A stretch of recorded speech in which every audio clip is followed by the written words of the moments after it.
Welcome to the Hound's Tales podcast, your home for field trialing and deer dog hunting. Stories and discussions on the world of dog hunting. So drop the gate and cast your hounds for another episode of the Hound's Tales podcast.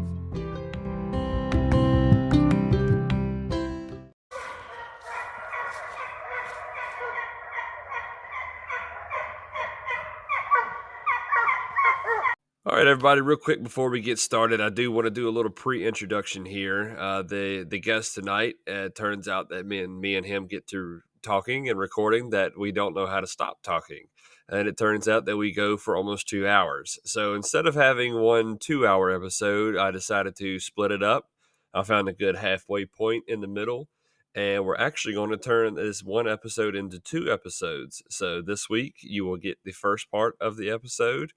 And then the next time we release will be the second part.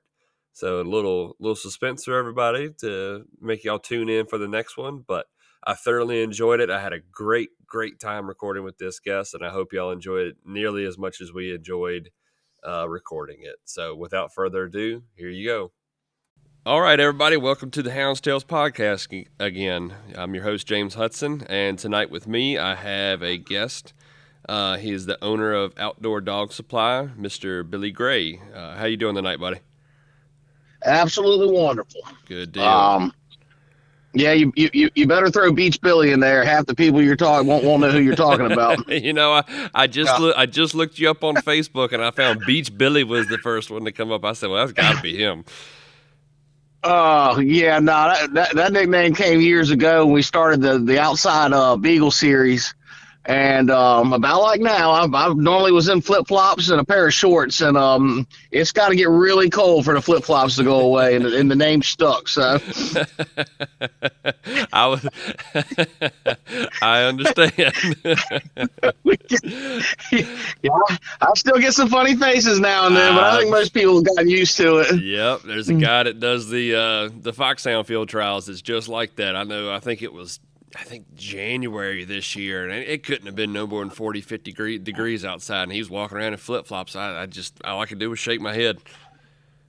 Well, that's because 40 or 50 degrees is a nice warm day for flip-flops. It's when it gets down in the 20s and there's snow on the ground. Yeah, you pack your toes full of snow one time, and that will make you put a pair of shoes on. I'll admit that. Right. Yeah. So, or try to jump on the truck and chase a deer across the field and get a briar set between your toes. That will also break you. I can tell you. It's happened more than once. I've tried. I've been called out of the house to go pick up a dog and tried that, and yeah. No, I'll take the extra 2 seconds and put the boots on. Yeah. I unfortunately have not learned my lesson very well over the years, but hey, it is what it is. That's right. Ain't no need in stopping now, right? No need in stopping now. Probably never will. So I don't blame you one bit. I don't blame you. Well,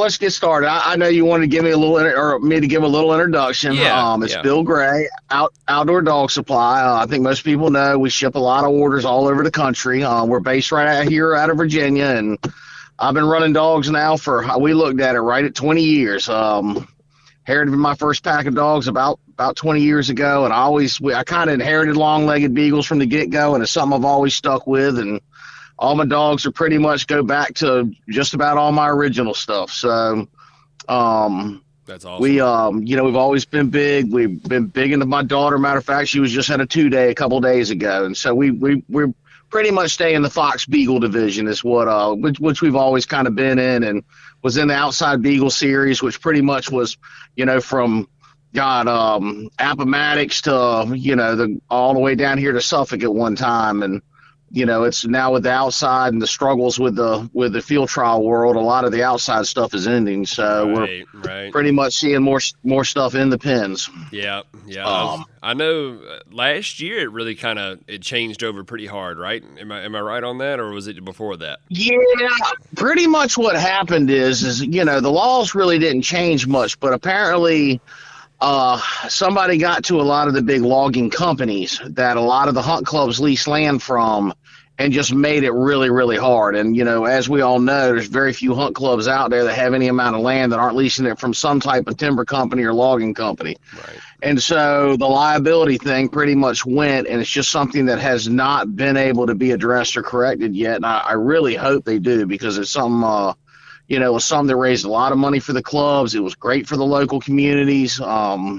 Right. You know, there was very little complaints on our series, you know, which we had put together and made rules. And most of the tracts of land that we went to were big, isolated land. You know, so it really gave you an opportunity to run the dogs and with very little issues. But you know how it is. It seems like the little bit of squeaky wheel gets the grease. And, you know, unfortunately right now it seems like it's put a little damper on at least the outside stuff. But, you know, the series has gone in. They started a pin series there. They've had a couple in Stony Creek and, you know, bounced around from the edge of North Carolina to Virginia. And they've been some really nice big turnouts. And, you know, but it is unfortunate. It still don't, you just can't put the amount of dogs in a pen, and it's just a little different than what it used to be on the outside. Right. And, you know, talking to some of the guys that were doing the Foxhound field trials back in the day with a lot more outside, it almost seems like it's going through the same progressions that the long-legged dogs did, with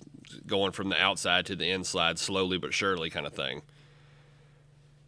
Yeah, and we've had an inside series here for, God, years and years. It started with the Mid-Atlantic, and I mean, that's first hunt I won was close to, probably 18 years ago or 17. That's what got me in the sport really to begin with.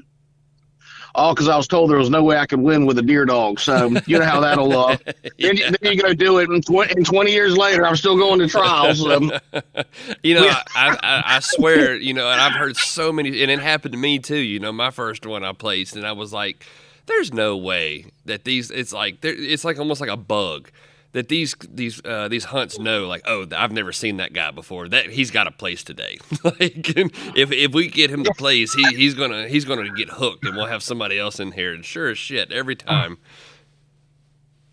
Oh yeah, no, it's you know, it is, and it's something to where the sport takes so much more than what most sports do. You know, it really does. It takes time. And when you're raising puppies and, you know, God, I can't tell you how many, you couldn't count on all my fingers and toes, the dogs I thought were going to be great, and the litters I thought I was going to do good with. And God, they barely made good deer dogs. And then you have an accidental litter, or you have something that you're like, that probably ain't going to work. And that ends up being your best ones. Mm-hmm. And, you know, that's just the way it works sometimes. And sometimes the best planned out stuff. And so, which we had hunted a lot of, our dogs were small, but we hunt in some of the nastiest terrain anybody could imagine here. We was one of the last clubs in Virginia Beach. And I mean, we threw dogs out by boat, and, you know, so a dog had to swim. They ran in the swamp, you know, a good bit of the day, and it just built a lot of muscle tone, and it took a different dog to be able to run. So once we got out, it's just that breeding's always worked good, and it seemed like the field trial world in both. And, right. You know, and two, by the time I made it up to the rest of Virginia season, my stuff was in really good shape. Oh, yeah. Gosh, yeah. So, yeah, when field trial season started, it was always, you know, that seemed to give us a little advantage back when I was in the early years too, which honestly, age and all that, it's no longer as fun to go hunt in the swamp. Yeah, I get that. I get it. It's you know, you get that one that lays out a mile out there and stuff that you know, no man should be in, and I can tell you, you know, 4 or 5 hours of walking through some of the nastiest stuff. So it's gotten much harder. And with GPS collars and all that this day and time, it's just actually getting to where fewer and fewer people want to hunt in that swamp, because you do know where they're at, and you feel obligated to go get them. And you don't do that but once or twice. And you find a place a little drier to hunt. I mean, we got a lot of mountains and hills and stuff like that up here where we're at, and it's, you know, I've had to park on one side of a hill, or I say a mountain, but, you know, a nice little hill, and having to walk over that just to go down in the bottom, in the creek bottom, and get them out of the creek and come back up. I couldn't imagine having to lug through a swamp to go get a dog. Oh God! As a matter of fact, so Billy Stevens, a good buddy of mine, lives in Powhatan. Mm-hmm. Uh, and so he actually was down here a couple nights ago. We went. Well, the first time I ever went up to Buckingham, I was in Greenway Hunt Club, Yep. and we dropped dogs up the side of a mountain. We got to the top of that thing, and he's like, "All right, we're gonna go." I said, "This is my stand right here, Billy. I'm done. I'm not. I didn't take for one hill. I come from flat ground. I was out of. I mean, oh my God, I was out of breath. Yep. And we didn't. I didn't go far, but back downhill, and so. And then another time we were up there, I went up and we went and did a little hunt there at the James River State Park. Right. Yeah, y'all got them nice little open patches of mountain laurel. Yep. Shit. It's on my hands and knees. And I'm telling you right now, I don't even know how something gets in some of them patches. I'd have been lucky to jump a rabbit. It was everything I could do just to get out of it. Oh, my gosh. So, that reminds me, I had a time where I'd shot one, and he went down into a patch of mountain laurel, and the dogs had surrounded him and were barking at him from the mountain laurel, and all I could see was like, oh, God, I have to go in here and get this deer that's dead out of 40 foot of mountain laurel and crawl in and crawl out. That was one of the worst experiences I've had. Oh, yeah, no, I can definitely see, and it's, it's so funny from place, and I hunt here and I hunt in Emporia, and then when you get up there to a place like that, so much of your woods is more open, but boy, y'all got your nasty stuff too. There's no doubt about it. Mm-hmm. Y'all got a lot of kudzu down there? Our big stuff down here, like, first of all, we get a lot of timberland, which y'all get up there just the same. Right. And it stays everywhere around the beach here, like Virginia Beach and Chesapeake.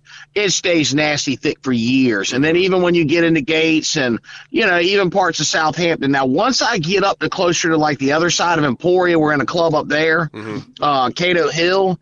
And now those cutovers are really thick at first, but they do open up much quicker. You'll see that once a cutover is 7-8 years old, I mean, you can actually see up in a lot of them, and it starts to really change once you get up there the way, but like here, our big woods, I've got a little farm that we just bought behind the house here, and, it's 25, 30-year-old pines back there, and man, it is as thick as it's all your reed beds. Right. And, I can tell you, it's as bad and nasty as a 3-year-old clear cut or 4-year-old clear cut. It's really thick. And it's always been, but that's mostly reeds and briars. Right. So, so you do get it. If it gets the opportunity to get up to where the ground around here can get a little sun underneath, it'll blister right up and thicken right back up again. I can feel the scratches on my legs as you're saying that. I can feel it. Oh, yeah, I've got a few right now. Our season opened October 1st here, and I can tell you, I try to let the dogs do most of it, but we've gone back here and did a couple man drives for the kids, and oh no, you work to get through some of that back there. I can tell you. Yeah. I know judging sometimes, if the pen will break down, I get in there and start looking for hunting scores, man. I come out of there and I look like I've just been through war. I messed up the last one I went to, and I wore shorts like a big dummy. And I don't care. Like, if I'm going to get a hunting score, I'm going to get a hunting score. And I walked into the woods looking for a dog, and I come back out, and I was just dripping blood off my legs. It was awful. I can see it. Yeah, it was awful. And I don't care what pen you run. If you do it for long enough, it's going to go through all its changes. It's going to get clear cut. It's going to get, oh God, I sit here and think of us. I don't know if you run anything where bean fields and talk about rough on the dogs. Yep. Old Wedgwood here, a good buddy of mine. When they let that field grow up, I will tell you what, it works on the hair on the dogs. It really. But them foxes will get out there and they will not come out. They'll run in that bean field all night. Yep. Local pen up here, it's full of corn right now, and man, we ran there last week, and I got a dog, man. He just come out and just raw in the front of his legs. Front of his legs were just absolutely raw. I was like, man, corn will do it. Yes, corn will do it too. God. It will. It's been a while since I've run where there was a big cornfield like that, but no, that's the same. Everything with them leaves just. Yep, just beats the crap out of Oh them. yeah, but you know what? It toughens them up too. It does. There was certain dogs when I used to run. I'd run Wedgwood once a week. There were certain dogs I could only run every 2 weeks, right. just because I beat them so bad in there. Yep. Yeah, you definitely learn your tough dogs. That's for sure. Oh, you do. No, you do. No, that's and you learn the ones that don't know how to run a path at all either. Right. That's you got those dogs that try to run through a tree at the same time also, and those are the ones that have a tendency to. Yeah. So, especially when you get in the pen, there's a little bit of hardcore, a little bit of smarts can overweigh a little bit of hardcore really, really quick. That's right. Got to have a little bit of something between the ears to make it all worth it. Oh yeah, no, that's what it's funny. We've all had that where you'll have 3 dogs all on the same hunt, and the one that won it's the one that looks the best. It don't even hardly look like he's run, and the other 2 look like they've been put on a high spin in the washing machine for a while. Right. Barely a number left on the side of them. Yeah, that's right. I mean, just tore up, and but it is But that's what makes it work. And some pens a hardcore dog does really good, and and some pens those brains make are what it takes. So that's the beauty of the sport. That's one thing I've always told people. Some people ask, well, it sounds like a lot of luck. Yeah, it's a lot of luck, but there's so much beauty behind how you got to plan and prep for these hunts. It's awesome. Well, how I try to say, how I always looked at it is, you figure pretty much every dog there has a chance of winning. Mm-hmm. But some of those dogs, it's like winning the lottery is a chance. I mean, it's not, when you go there, typically most people know there is going to be a handful of dogs that have a really, really good chance of winning it. Right. And, and obviously the smaller the pen and the better the scoring, all of those are things that are going to, limit it down to where the better dog more than likely has a better chance of winning. But there's very few pens you can go to that there's not somewhere in the back that you get on a piece of game, you're not going to cross good paths. So there's always that luck factor the same. But, right. It wouldn't be if you look, the same dogs do really well a large majority of the time. And if it was all luck factor, that would not be the case. Typically a good dog is going to show themselves. Yep. And the more good dogs you bring to a hunt, the better chance you have of winning it. And that's just, you've got to look at it strictly as an odds thing. Yep. The cream will always rise to the top. Cream will always rise to the top. And it's that's the way field trialing is. And, and it's everybody treats their dogs different. That's a lot of, people getting into the sport. A lot of times people don't realize too that this dog might run a little better heavy. That dog might run a little better light. This one likes to be fed a little in the morning. There's so many different things, I can tell you, we've done everything from the powdered donuts, which I still think is one of the best damn things I've ever done. Powdered donuts, I swear, than anything else. So there's all those factors, but no matter what you do, it starts with a really good dog. Right. And anything else you can do, all you're doing is helping a little bit, if you're helping at all. Right. Sometimes. Yeah, Emmy went to a hunt this year. She switched up their food and tried doing stuff people had told them, and that was the worst hunt she did. Yep. And went back to feeding and good dog food, and absolutely dominated the next hunt. Sometimes that's what I tell her. If a dog's not used to what you're doing either, it's the same thing. If you switch up their food, a lot of times their stomach takes a couple of days to adjust, so keeping things regular and steady too can be very, very, consistency is everything. Right. I've always related it to me and my buddy were talking about it a while back, and we related it to a NASCAR. I'm sure a lot of people are NASCAR fans. Like, you could pray your dog could be a car straight off of Rick Hendrick's floor. But if you don't have the crew chief, and that's what you are as the houndsman and the owner, if you don't have the crew chief and, if you're not putting the right setup in that dog and understand that this is what he needs to run the best he can, then you can have the perfect car. But if you're not putting the right setup in it, then you're pissing away the whole race. No, and I'll tell you another mistake I think people make is you get a lot of people that like running by themselves or running with buddies and all that. But you got to remember too, it'd be like running in the go-kart league, and then all of a sudden you go to a NASCAR race. So you really have to too. Those dogs have to learn to be able to run and put them and make them step themselves up with what they're going to compete with. Right. And a lot of times that's what happens is people go and they're over there running with their buddies and the dogs look great, and they come to a hunt and they get their feelings hurt, and it's really the dogs just never had a chance to learn how to step up to really what they're going to have to compete with. Correct. And most pin dogs and most field trial dogs are extremely fast. Dogs have to learn how to deal with cutting and swinging. If that dog cuts you, and you got to learn to shut your damn mouth and get back up in front. Yes, sir. Put your head down and go. And if you can't get in front, you better turn around and get back on another chase you can. Right. And so, if a dog's never done that before, you can't expect him just to know it. It's right. Getting in, and if it's something you really want to get into in the field trial world, first thing to do is start running with guys that are doing it. Yeah. Get in there and compete with the guys that are winning, because that's the dog you want to see your dog running with or ahead of. Right. And that's going to tell you really what you have. And it's so, you get guys that come in there and they run with themselves and they come to hunt after hunt. They're like, I just don't understand. He looks incredible in the pen. Yep. Well, everything's going to look incredible if you run with yourself. Right. So, right. Get in there when you're on your leisure runs and run with the guys that are winning. It'll always help. Right. Yep. Nope. I agree. A little easier said than done sometimes, but especially this day and time, right. Especially with the way Virginia. Yes. The pens are getting more and more limited to get into, and I'm gonna tell you what, that's something we can talk about, because that's something that really bothers me. Virginia went through about been 10 years ago now with the pens. Yep. Yeah, I think it's close to that. Yeah.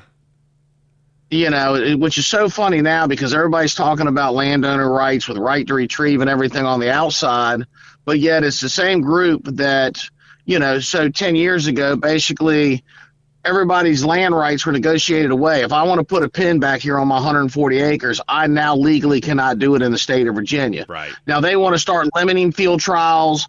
There's no after season.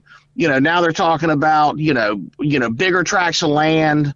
And the whole time, we cannot grow the pens or the sport right now in Virginia. And I really wish this is something that, and it's been talked about right now with everything going on. It might not be the perfect time, but, there really are people. It makes no sense. Virginia will put a damn bounty on coyotes, right, and pay money to have a shot. Yeah. Yet, they don't want to make a business and have it to where they can actually be controlled and have some kind of quality of life right. and be fed every day. I mean, it just shows you the batshit crazy people that make some of these laws. And yes. I hope you don't have to beat batshit crazy, but I mean, it's true. And so it is very, very important. And this is something I would love to see, and I would put all my heart, and I would definitely help support, but it needs to be readdressed again. Right. And Virginia really needs to look at reopening their pen season, because everybody's worried about training season. Everybody bitches that people run dogs out of season. Well, goddamn, what do you expect? I mean, people feed dogs all year long, and it's way more cruel to keep a dog in a pen 9 months out of the year. And so, let's work on getting these pens back open. It's something that's safe for the dogs. Yep. I mean, I have a little pen over in, we have a little pen together in North Carolina. It's called Running Wild. No, I'm sorry, it's called Fox Run. Okay, yeah. And it's right over. Yep, it's right on 17. And Austin, a good buddy of mine, he's the one that takes care of everything. And I mean, we've got coyotes in there that we've had in there since day one. Right. I mean, they literally, we go in there, we feed, otherwise, I mean, these are things that people are going to call and shoot at night. And it just, I don't understand why Virginia hasn't looked and said, okay, well, we have a coyote problem. What will we do to take care of it? Yes. And this would be a way that they wouldn't have to bounty. It would give, these smaller communities, it's extra money for the guys that go in and trap and all that. And I just don't understand. I would love to see, if they would open that up, it would be a huge improvement to the dog hunting period in Virginia. Well, all of it. And like you said, too, it would be such a good look, too, on the sport, in my opinion. I mean, Look at the hunt they just had at Hawtree this weekend. It was for a lady named Meredith. I didn't do all the digging. I'm kind of brain farting on it right now what was going on with the situation, but they did a fundraiser event for her, and in a 1-day hunt at a smaller, quote unquote, smaller size pen, they raised almost $10,000 for this lady. I mean, just think about what kind of opportunities you open up if you allow more pens in Virginia to be able to donate to certain and good causes and stuff like that. Well, there is no pen I know of that doesn't donate every year, that doesn't have hunts for. I mean, can't tell you how many young kids that have cancer, ones that have been injured. Right. I mean, it just goes the South Side, which is just right over the Virginia line, which has just as many people from Virginia. They have the Special Olympic hunt every year. Right. That typically raises $30,000 or $40,000, if I'm not mistaken. It might be more today. It is a huge hunt that people donate to every year. Yep. It has a ton load of dogs come to it. It's an absolute blast. They have an outside, a really good block right there, and those are things that and a lot of the running, a lot of these people, they work hard every year to help the community, and you're right, more pens will do nothing but help that. Right. It's and we know it, and I think I was either listening to a podcast earlier today or another podcast. I think it was the Sportsman XP I was listening to. The great podcast if anybody's looking for another dog hunting podcast to listen to. But they were talking about the narrative that's out there for houndsmen, and they were 100% correct. It's not, and even the Virginia Dog Hunting Alliance posted earlier that numbers and ideas are skewed and thrown out there so much harder for the negativity towards a houndsman, rather than us stepping up and showing the positive side of things. Like I mentioned in an episode of mine earlier that a hound gets caught on somebody's property and it gets shared on Facebook 1,000,000 times, but we raise, I always murder this name, the Lebaner, I think is how you say it, outside hunt that they do down south. It raises six figures every year for this children's hospital, and it may get shared 10 times. Like, it's just, we got to do better as houndsmen to promote the better side of things, and maybe we can start kind of skewing things this, our way a little bit. No, there's absolutely no question. And I mean, the sad part is so we'll go back, and I know this was something we were going to talk about. Right. Well, Virginia's doing a hound study right now. Yeah. And so one of the big things that came in, and they're really talking about things in the Georgia law. And if anybody knows anything about it, I can tell you. We have a bunch of customers in Georgia. I have friends that we have run field trials. They will tell you this will destroy, pretty much it destroys your outside. First of all, it makes it nothing but a rich man's sport. Anybody in Georgia that still deer hunts or runs on the outside, they've got to damn near own a plantation. You got to have big chunks of land. You have to have your dogs tagged. You got to have something on your vehicle. It just makes it to where the average person, it's too much to deal with. Now, the advantage Georgia has is, of course, they have a pen, every 10 miles from anywhere. So that's something that's really big. And so people were able to shift over and switch their dogs. That's something Virginia's not going to have the benefit of anymore. Right. And so you look, and so I was called to the hound study it's been about 3 weeks ago now. They had one of the meetings, and I'm the expert in the GPS. And so something that they had got in their mind really, really thick was that we could do a geofence to keep our dogs within a certain boundary. And, it just goes to show. So, once I explained that, of course, the way land is in Virginia, somebody that buys 20 acres, it could be 1,000 yards long and 50 yards wide.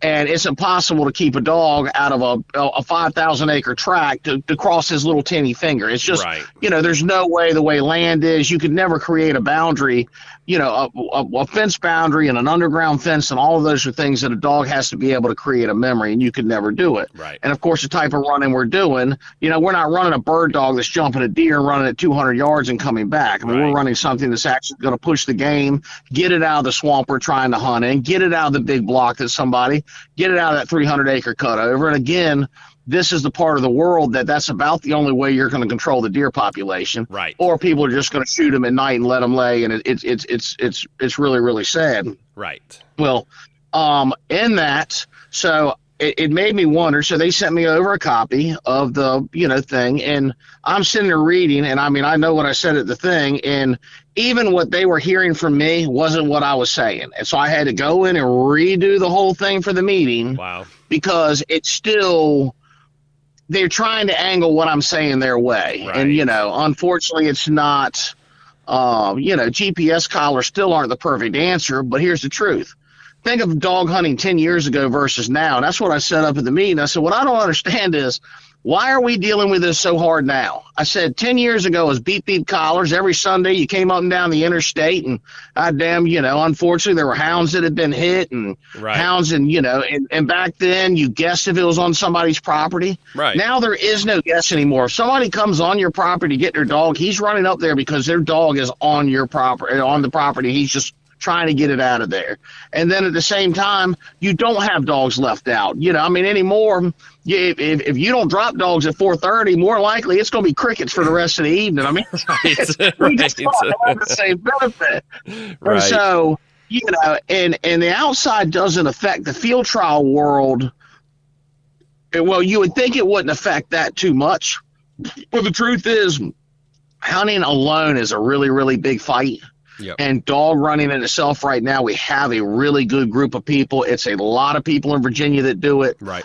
It's still our biggest state. It's really a fight between North Carolina and Virginia that are number 1 and number 2 for dog runners in the country. Right. And if that population of dog hunters starts to shrink, no matter which one it is, whether it's field trials, whether it's deer dogs, whether it's bear dogs, rabbit dogs, if that starts to shrink, we're going to have less say-so in the sport, and eventually we're going to lose it all. Right. And, and that was one of the things. We just weren't ready for what happened in the pen, and if anybody would have known when they made all them laws, there would have been a much bigger fight. But they caught it in the back door. Yeah. They made agreements with the pen owners. Pen owners should have never agreed to that, but at the same time, it wasn't going to affect them because they were allowed to keep their pen. Right. It just affected everybody else that was going to try to open one. And so really it infringed on my rights for not being able to put a pen on my property, and yet that's never been tackled or addressed. And I really think that's something that if we worked hard, we could get switched around. Right. And I agree 100%, and one thing, and there's two things, you're talking about that I've noticed, and I want to see if you think the same thing. It felt like for a while that different style houndsmen were kind of going at each other. Like the bear hunters were coming after the deer dog hunters, and the deer dog were going after the coon hunters, and the coon hunter, I'm just saying examples. I'm not saying anything in particular, but. We still get my old hunt club at North Landon. The damn, you had the club didn't want people coon hunting because they said that was going to drive the deer off.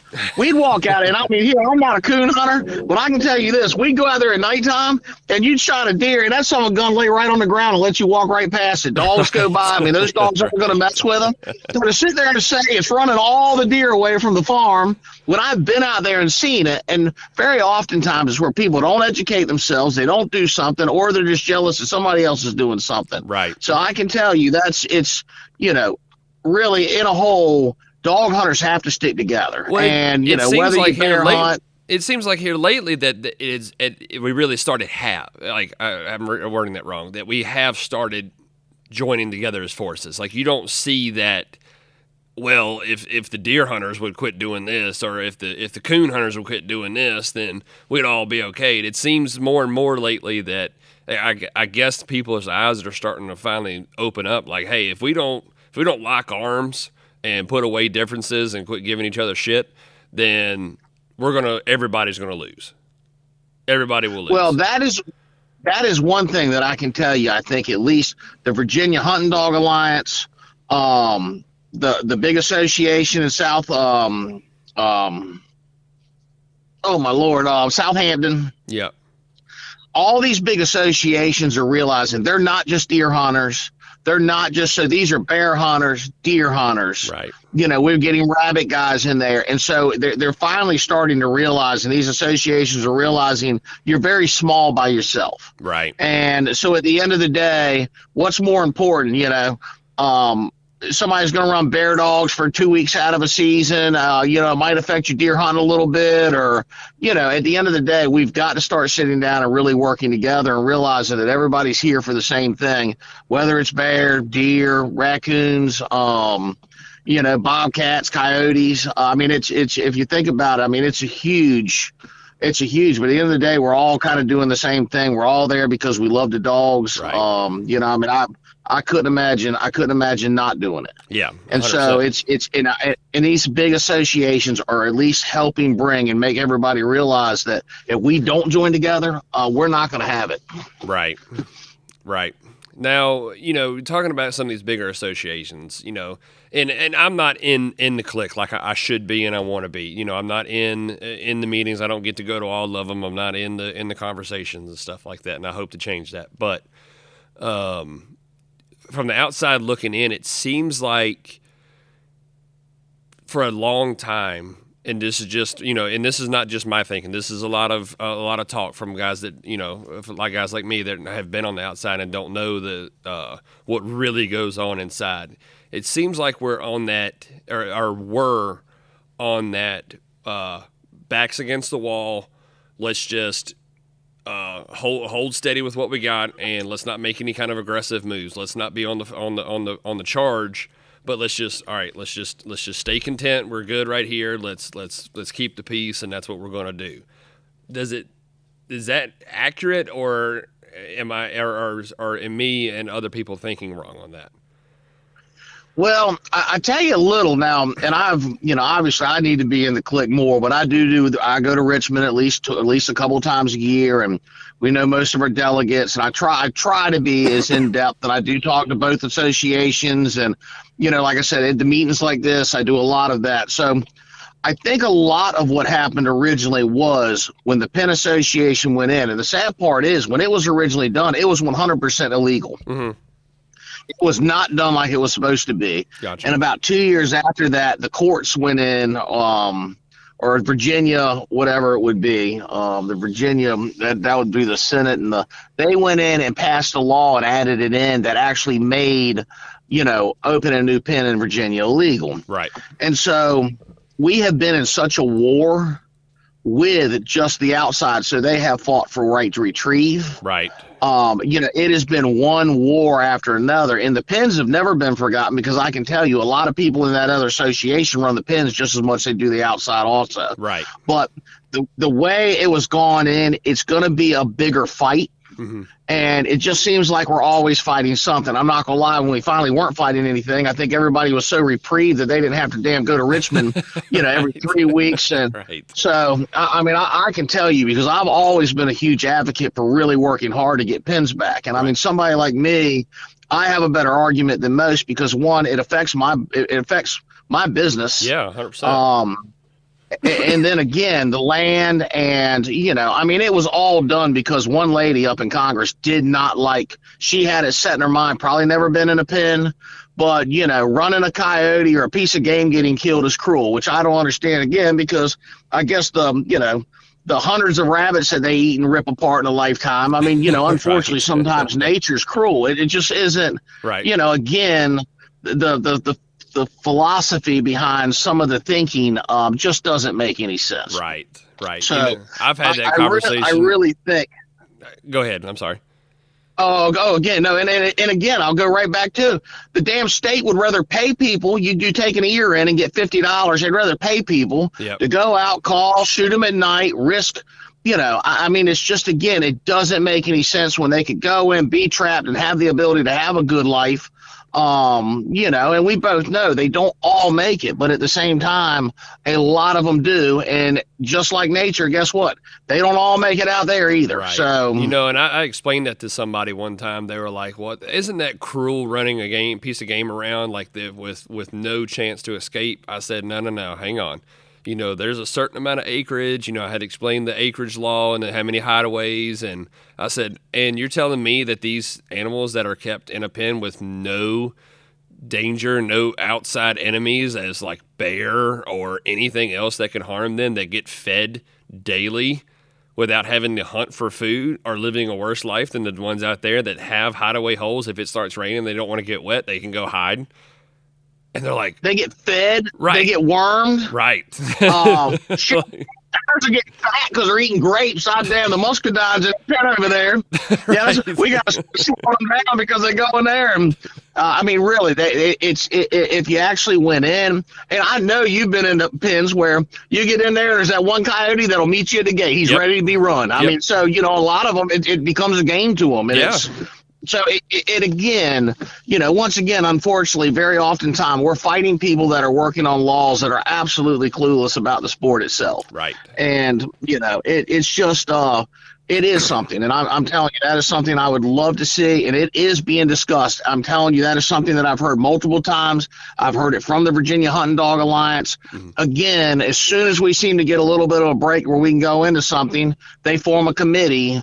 Again, trying to work something towards a Georgia law. So it's just the whole attention for it gets shifted back over, and it becomes a fight. And, gotcha. it really is. I don't think, keeping lobbyists up there, keeping people that are looking at the laws, and, the way it's almost asinine the way even a law is written, to where they can go in there and write a law and then tuck something about dog hunting all the way down to the very bottom of it. If you don't have somebody reading every law that gets submitted or passed, next thing you know, one day you're not going to be able to cast one. So it takes a lot of money to keep people on top of it. Right. And, well, that makes that makes a lot of sense, and that's a good clarity, because that right there the way you worded that made a lot of sense. Like, it's not that these organizations don't want to be on the offense and try to do more. It's that all these other organizations, for the one or two that we have that are fighting for our rights, there's 10 other ones out there that are building up momentum and trying to come above us. So it's not necessarily we want our backs against the wall. We're not, or let me rephrase that. It's not that we are not trying to do more and trying to do something, to get us more or do more for us. It is, we have to play defense because there's shit coming from at us in all different directions. You can't imagine. And you would always think, and that's the problem too, is, you go in there and we do kind of catch, and it's the outside catches it from the part of, it can be liberals or conservatives. It doesn't necessarily mean Republican or Democrat anymore, because, we actually have Democrats that are on our side. Typically, it's always been a little more of a conservative thing, but now you got conservatives that are really, really, really pushing the right to retrieve, and they don't want a dog on their property. And, right. There's the same guy that'll buy a 10-acre field in the middle of 500 acres of cutover, and he's going to shoot every deer that steps in his field. But God forbid if a dog comes out of the land you're hunting in the cutover and comes across his field. Right. Right. Again, you can tell we've been doing it a long time. We have land ourselves, so I can understand the part of working hard and getting in and getting a stand. But you also have to remember, at the same time, when you buy something, typically, most people educate themselves. If I'm going to buy a chunk of land, I'm going to educate myself on what goes on around it. Right. And it just always blows my mind. And typically, these are people that come from up north that have never had anything. Yep. And they get down here and they buy a chunk of land, and all of a sudden it's, and it's no different with the pens. And same thing. Somebody will buy a house, and damn, there's a pen. There's a pen 300 yards to the woods, and then they're going to call the law every night because the dogs are running at 12 o'clock in the evening. You find the same issues with that. That's, again, to show you just how bad it is, I used to work on the runway. And so that was at Oceana Naval Base in Virginia Beach. You used to take care of all the runway lights and the 400 hertz stuff. Gotcha. And this was when I was young. And we used to sit in the tower, and his phone would ring. He would get 5 or 10 complaints of jet noise every day. And they were all coming from the neighborhood right there at the base. And you're like, they had to buy the damn house. They make you sign the noise stuff. Right. And yet they would still get 10 phone calls a day complaining because a jet flew over their house and they live at the end of the runway. So some people you're never going to make happy. It's just not. I've always believed that, and I don't know if there ever could be a law for it, but I've always believed that if you move into a dog hunting community that it should be some sort of law or just some kind of thing that needs to be put out there that when you're going to buy the lease or if you're going to visit a house, be like, hey, look, there is potential of hounds coming through your backyard. Sorry, that's how it is. That's how it's done down here. This is a warning. There will be dogs barking. Or you live 300 yards from a fox pen. Guess what? They're going to be running, and you're going to hear them barking. Like, there should be some sort of way that we have to, like, warn people. No, and again, and you would like to think if somebody's going to invest a lot of money or somewhere they're going to live, that they would educate themselves a little bit about the area beforehand. But I will tell you, unfortunately, like a lot of things, a lot of people don't. They just assume, and right. And you do, and you see, and I mean, like you said, I mean, most people that live here will know the more that Richmond and Northern Virginia have a tendency to trickle down, that seems to be where a lot of your problems. Yep. I mean, it's just people that come from up, and I got good friends that live in Gloucester and Matthews, and same thing. You get somebody that comes down, they buy a house on the water, and they're going to retire, and all of a sudden they want the entire world around them to change. Right. And right. It's something we're always going to struggle with. That I don't see that getting better. And no. I know you'd want something in that, but every damn real estate lady or every real estate person's going to fight that tooth and nail because they really want to dispose as little as possible. That's right. That's right. Yeah. So right. it's like, yeah, I can definitely see that. No, there's no noise around here. It's a peaceful, quiet neighborhood. You'll never have any issues. Yeah. About that time, that's on a Saturday, and then on Monday morning, they realize that there's a damn sand pit a half a mile down the road, and right. Dump trucks go up and down their house all day long. And I mean, it's you're going to always find. And I mean, dog hunting's been here for so long, and it's most places we go. I hunt in Gates County, North Carolina on the outside. We have the little pin on 17. I hunt in Emporia, Virginia for the late season. Right. We even hunt in Virginia Beach up here.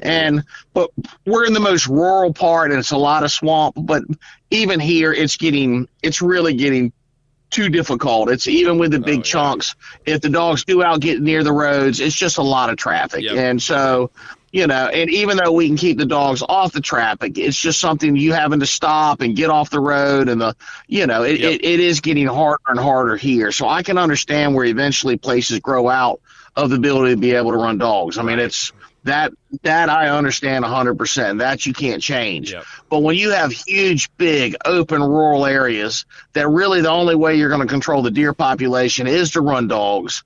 And again, you look at the landowners, if they get rid of dog hunting, people aren't going to spend the money on huge tracts of land. Right. Because why in the world were you going to lease 5,000 acres when you can lease 100 acres and you're hunting the same thing? Exactly. And, yep. It's just, so.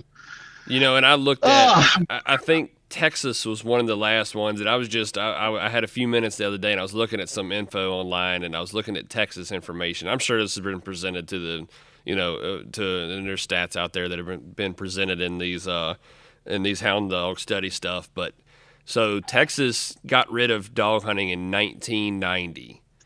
And since 1990, I think the deer population, I may have my numbers skewed a little bit. I think the deer population in 1990 was like 2 million, 2.5 million, whitetail now. And okay, yep. And this year, they're estimated at 5.5 million whitetail.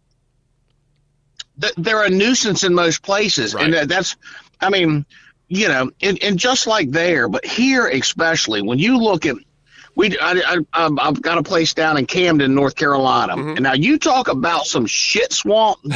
Good God. I'll tell you right now, I always thought we had it bad in North Landon. But it is big tracts of swamp that, I mean, it's not, and you just can't. And I mean, the farmers down there, they struggle something terrible. The bears are really, really, really thick down there too, because they do have so much. And so when you start planting crops, I mean, it just draws them from everywhere. Right. And so, but people just don't understand. That's not anything that you could ever still hunt and control any deer population. Correct. You have to do some, or again, it's just something to where they're gone out and they're shot at night. And unfortunately, most of the time that's done in the summertime and they just lay to waste. Right.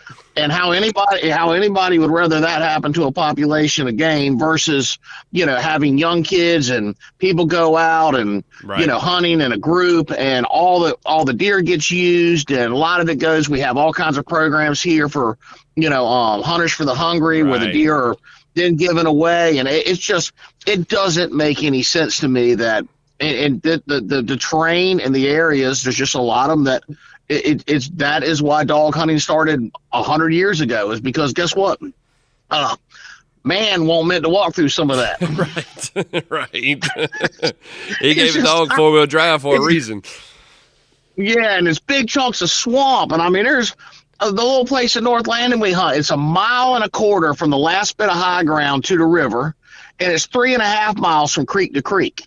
And, there's stuff out there that, with old floating swamp, I mean, where you would go in there, and if you've ever stood on a hill and you kind of wiggle yourself and all the ground around you moves, and about 2 steps later you're at your neck and you're trying to crawl back out of it.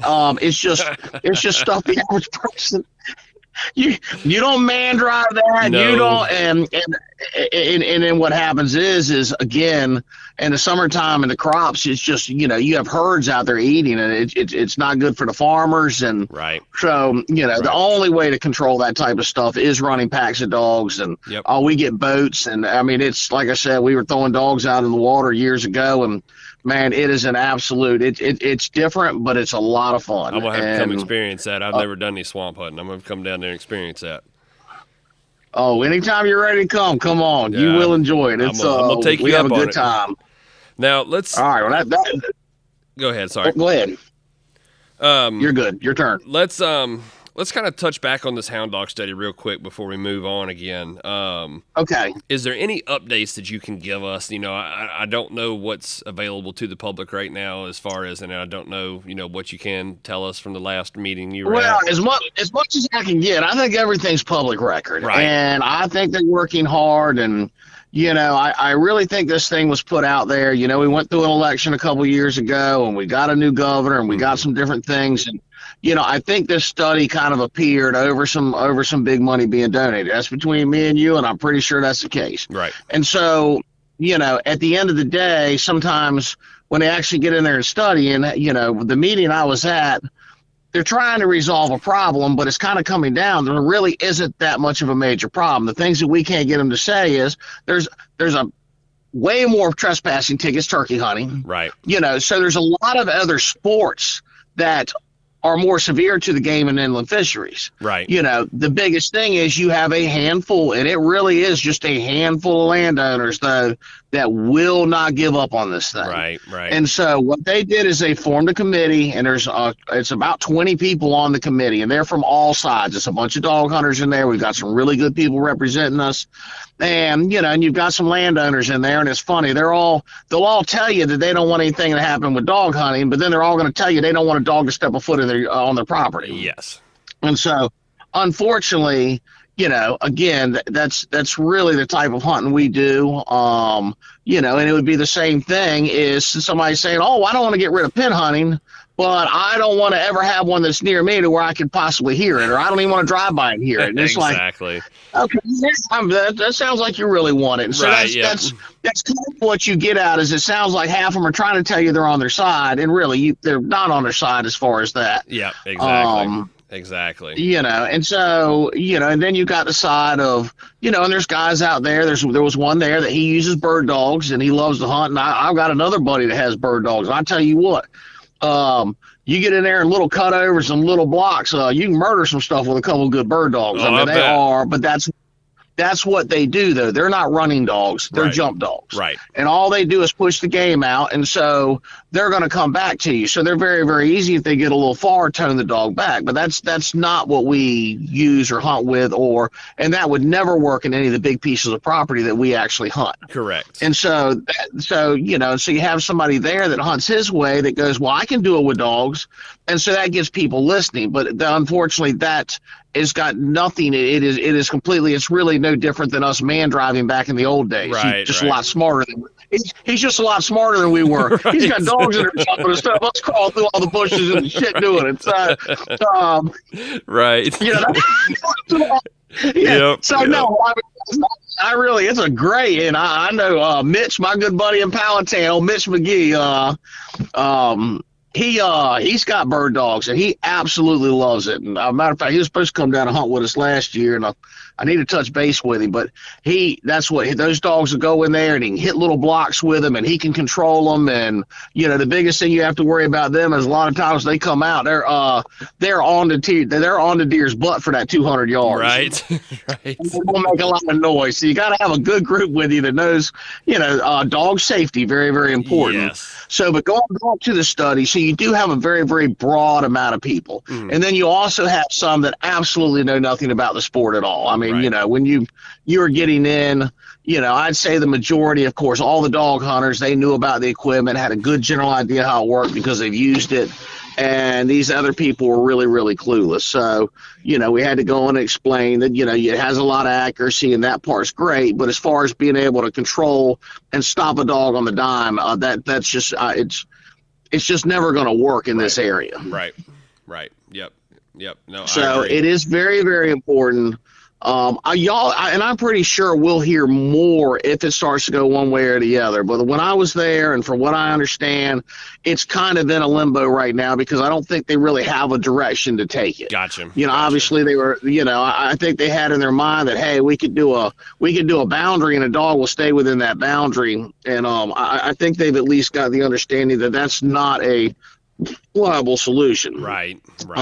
And it seems like, from the little bit that I've been able to catch on and see and listen and hear, and, it seems like anytime they try to bring up something or trying up, the opposing side, they're trying to bring up some kind of new idea or it seems like it's shut down very well for the most part. Well, because the truth is, when it really, really comes down to it, the one thing that none of them can answer, it really isn't a problem if you look at a majority. And so typically, if something is on a majority side, but you have a very, very, very minute amount of landowners that are complaining, most of them own almost no land. Right. I can tell you, I'm pretty sure that I own 2 farms that are bigger than anybody there that was complaining about it. Now, that's still, at the end of the day, what's yours is yours. So, I mean, I can understand it wanting to... But at the same time is most of these are people that have purchased land in the last few years and did buy it right in the middle of hunting country where that's been going on for years and years. And these clubs lease big, big tracts of land and now are, in the risk of losing what they love to do and what they've spent years to accomplish and get and all that, just because you have somebody that buys a 20-acre farm in the middle of it that's calling 3 times a day because they can hear a dog bark. Yeah. I mean, it's just... Right. And again, a lot of these people are people that it doesn't matter if dogs are running or not. They're going to call to complain just because they know that stacks up. Right. And so and that's the thing that I think has also been noticed by the Game Commission, a lot of this, that the majority of the complaints, and I bet you 80% of the complaints are coming from 10% of the callers. Gotcha. And so, again, you have the same people calling day in and day out. Right. And so, it'd be one thing if you had, if there was, hundreds of calls a day by different people. But really, most people, again, dog hunting's been there forever. Everywhere we hunt, people love it. We take meat to landowners. Yep. People come up half the landowners come up, eat dinner with us on Saturday and Friday nights. And, that's what a club does. And, I mean, it's the same thing. And that's what's so sad about the pens is the pens, all these hunts, the same thing. I mean, what it brings together and the fundraisers and what it does for these communities. And I can tell you, there's a lot of stores that close up when a pen closes down in Virginia because these pens are a lifeline to a lot of these smaller places. And, unfortunately, a lot of that isn't taken into consideration when these laws are changed. Nope. So... What can what can everybody what can houndsmen do? Obviously this is pertaining more to Virginia, but anybody out there listening, what can we do as far as in this upcoming hound study? What can we do to help in this situation? Well, always. I mean, I think most people are on Facebook. When you see on there, or you see people get on, or people start calling, and they say, "Look, you need to call your congressman, you need to call your delegates, you need to call," and really, voices are heard. Get involved. Get involved with your local, whether it's the Virginia Hunting Dog Alliance. Get signed up, because that's the thing too. Is you got to remember, numbers are everything. The more members that the Virginia Hunting Dog Alliance, the more members that the Southampton chapter, the more members that they have, the more fight that they have when they go in. When a congressman goes in and he goes, "Look, I got 50,000 supporters in Virginia," guess what? He gets listened to. Yeah. So even if you can't be there, get signed up, show your support. When they have these functions and hunts, and they have a great big, they have a really big shrimp feast, try to be at these, try to support, because that money goes to help, fight the laws. That's money that's going to help. And, this is a big, in that's the other thing, is especially guys that want to run in the pen, you're going to get hurt a hell of a lot more if a large group of y'all start participating in it too. Right. And remember, it's going to make them want to fight for it more if they're seeing people there in the pens there. And I think, you were asking me earlier, but that is something sometimes you don't see the same participation in it. And it's just as much of a fight, even if you don't outside hunt. And that's where the fight is. Guess what? It's going to come back to the pen one day. Right. And if the outside doesn't feel like they got support from the pen guys, you're not going to get support from the outside guys. And we all need to work together. Yeah. And I'm telling you, at the end of the day, it really is. It's very important that we stick together and we do it in big numbers. Big numbers are always going to accomplish a lot more than a little. All right, everybody, that's going to wrap it up for tonight's episode. I want to give a big shout out to Mr. Billy Gray and Outdoor Dog Supply for coming on. It really meant a lot for him to take time out of his day to come on and record with me. Like I said in the beginning, I enjoyed the hell out of it, and man, I really did. I really had a lot of fun with this one. So that was part one. Part two will be released in 2 weeks. So y'all keep your eyes open, or maybe I might sneak it in a little before then. Depends on how I'm feeling. So I want to give a big shout out to everybody again. Thank y'all for listening, and like always, happy hunting.